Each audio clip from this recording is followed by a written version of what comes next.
Sheti I ditës 15 mars. Shën Luiza de Marillac, nëna e bamirësisë dhe mbrojtësja e të varfërve.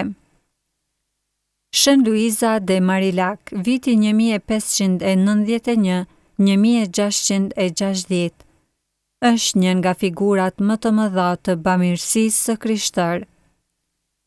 Si themeluese e motrave të dashurisë së Krishtit të Shën Vincenzi de Pauli, ajo e përkushtoi jetën për t'u shërbyer të varfërve, të sëmurëve dhe të braktisurve. Duke bashkëpunuar ngushtë me Shën Vincenzin de Pauli, ajo ndihmoi në krijimin e një modeli të ri të jetës rregulltare, ku motrat e dashurisë së Krishterë nuk qëndronin të mbyllura në një manastir, por shërbenin aktivisht në botë. Luiza lindi në Paris në vitin 1591 dhe ishte vajzë e jashtëligjshme e një fisniku, Louis Marillacit. Edhe pse mbante një mbiemër fisnik, ajo u përball me ndjenja të thella pasigurie dhe refuzimin nga familja. U dërgua në manastirin dominikan të Poissy për edukim, ku u formua në frymën e fesë dhe të dijes. Megjithatë, asaj I mungonte dashuria dhe përkujdesja e një familjeje të vërtetë. Në rini, Luiza ndjeu thirrjen për jetën rregulltare dhe kërkoi të bëhej murgesh, por u refuzua për shkak të shëndetit të dobët. Kjo e dëshpëroi, por ajo e pranoi si pjesë të planit të hyjit. Për këtë arsye, në vitin 1613, me dëshirën e të afërmve, u martua me Antoine Le Grasin, një zyrtar I oborrit mbretëror. Nga kjo martesë pati një djalë Mihaelin, të cilin e donte thellësisht, por lumturia e saj nuk zgjati shumë. Burri I saj u sëmur rënd dhe ajo u zhyt në një krizë të thellë shpirtërore, duke menduar se ishte e mallkuar nga hyi që nuk ishte hyrë në jetën rregulltare. Në këtë kohë errësire, ajo e kërkoi me ngulm Zotin. Më 4 qershor të vitit 1623, ditën e rrëshajve, gjatë meshës, përjetoi një ndriçim hyjnor. Ajo kuptoi se hyi kishte një plan tjetër për të. Do të qëndronte me burrin e saj derisa ai të ndronte jetë dhe më pas do t'i kushtohej plotësisht shërbimit të varfërve dhe të kishës. Në këtë vizion, ajo pa një grumbull motrash që shkonin dhe vinin, ndryshe nga rregulltaret e kohës, të cilat jetonin të izoluara në manastire. Ajo ende nuk e kuptonte plotësisht çfarë do të thoshte kjo, por e ndjeu se ishte një thirrje për diçka të madhe.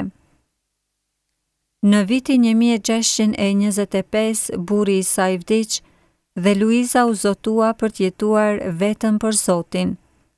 Po në këtë kohë, ajo u takua me Shën Vincenzin de Pauli, I cili e udhëhoqi shpirtërisht dhe ndihmoi të kuptonte thirrjen e saj. Ky takim do të ndryshonte jetën e saj dhe fatin e bamirësisë katolike. Shën Vincenzi e kishte filluar një lëvizje bamirësie, duke krijuar bashkësitë e dashurisë së Krishterë për të ndihmuar të varfrit. Ai pa tek Luiza një grua me forcë dhe mençuri të madhe dhe e caktoi si mbikëqyrëse të këtyre bashkësive. Ajo udhtoi nëpër Francë duke organizuar shërbimet e bamirësisë dhe duke formuar gra të reja që donin t'i kushtoheshin shërbimit të sëmurëve dhe të varfërve.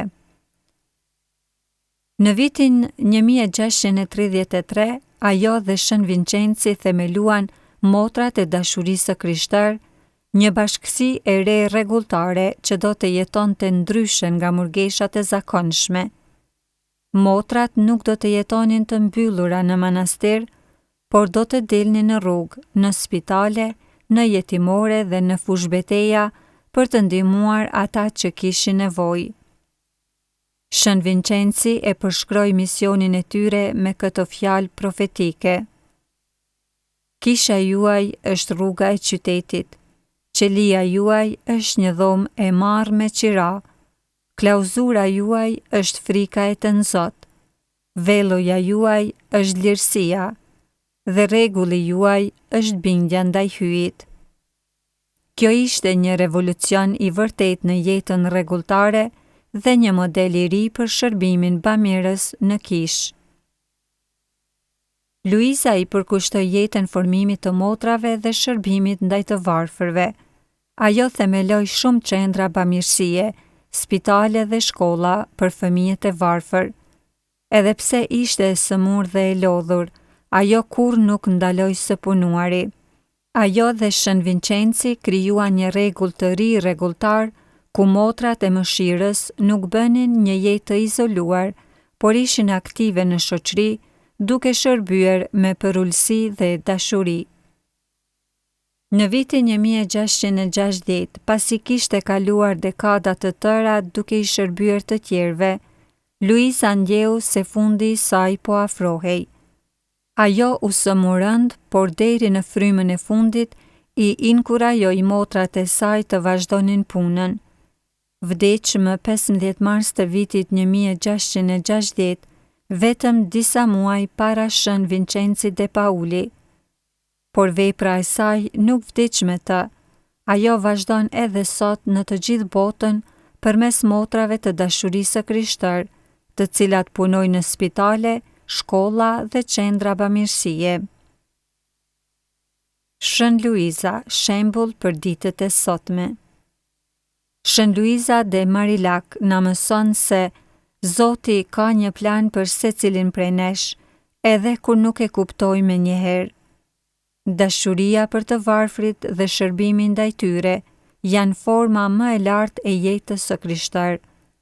Gruaja ka një rol të madh në kishë dhe në shoqëri, duke qenë një forcë e fuqishme për ndryshimin dhe shpresën. Në këtë ditë feste mund të lutemi kështu: O Shën Luizë, nëna e të varfërve dhe mbrojtësja e të braktisurve, na ndihmo që të jemi të mëshirshëm si ti. Na jep forcë për të shërbyer me gëzim dhe përvojtëri, që të sjellim dashurinë e Krishtit te ata që kanë më shumë nevojë. Amen. Shën Luiza de Marillac, lutu për ne dhe për të gjithë ata që shërbejnë në emër të dashurisë së Zotit.